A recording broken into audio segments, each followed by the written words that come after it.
What'd you do? I burnt your cabin and your livestock. What are you gonna do about it?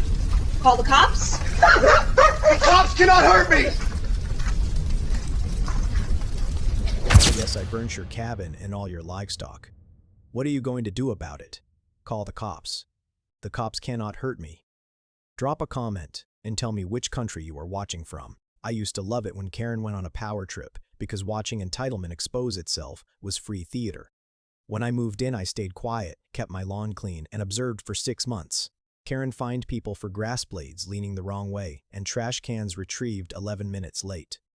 She fined me for parking too close to my own curb and for washing my car on a Tuesday. I paid nothing, appealed everything and documented quietly. Ignoring her irritated her more than open rebellion. She wanted fear and submission and I gave her silence. Neighbors warned me. I listened, smiled, and stayed put. I was not plotting revenge. I was learning leverage. Then came the incident with her cat. After it happened, I expected screaming and lawyers. Instead, she arrived with that syrupy calm that makes your spine itch. She told me accidents happen. Said she was healing. Her smile never reached her eyes. I apologized and offered to cover vet bills, counseling, even a replacement animal. She waved it off and told me to focus on my farm. Days passed in eerie quiet. HOA emails stopped entirely. I convinced myself it was over.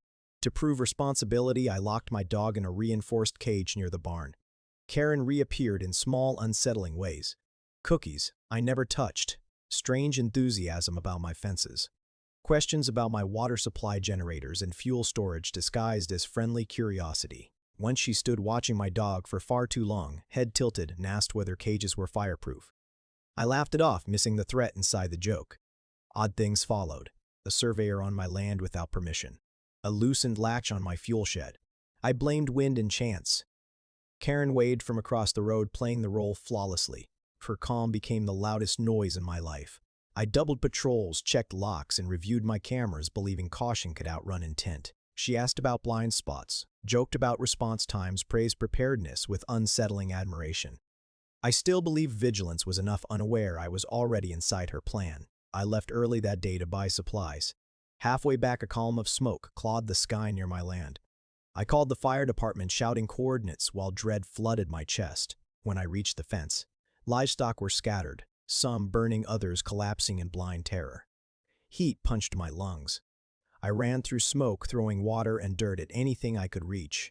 That is when I saw her. Karen stood near the fuel shed, gripping a petrol canister, wearing a smirk that froze time. Our eyes met. She did not run. Then another sound cut through the fire. My dog. His cage was burning. Flames wrapped the metal bars. I charged forward, hands blistering. The lock glowed red. He howled once, then went silent. Something inside me shattered. I dropped to the ash. Firefighters arrived too late to save much. But my security cameras kept recording through all of it, quietly capturing Karen's steps, her gasoline, her smile sealing every truth she thought the flames had erased. I backed up every second of footage, logged every timestamp, and let my pulse slow down. The plan forming was not loud. It was thorough, legal, and merciless. Investigators reconstructed the full timeline using security footage, traffic cameras, fuel station receipts, and phone location data. The footage showed her entering my land, spreading gasoline, igniting multiple points, then walking away calmly, like she had simply taken out the trash. Prosecutors stacked charges fast. Aggravated arson, felony animal cruelty, destruction of agricultural property, reckless endangerment, environmental damage. Bail denied the moment the judge saw the video. Restitution was ordered, totaling $2.47 million. $1.1 million for livestock losses and breeding value, $600,000 for destroyed structures and equipment, $280,000 for lost harvest cycles, $90,000 specifically for my dog under aggravated cruelty damages. Her house was seized. Retirement accounts liquidated. The criminal sentence was 14 years with a mandatory minimum of 11 before parole eligibility.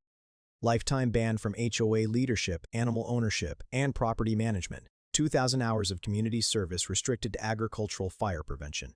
Her name entered the state arson registry permanently. The HOA imploded under subpoenas. Insurance providers withdrew. The board dissolved. The woman who once ruled neighborhood meetings now answered to guards and schedules. Karen chose fire. The system answered with permanence. If this story hit different, smash that like button, subscribe, and drop a comment below. Do you think she got what she deserved?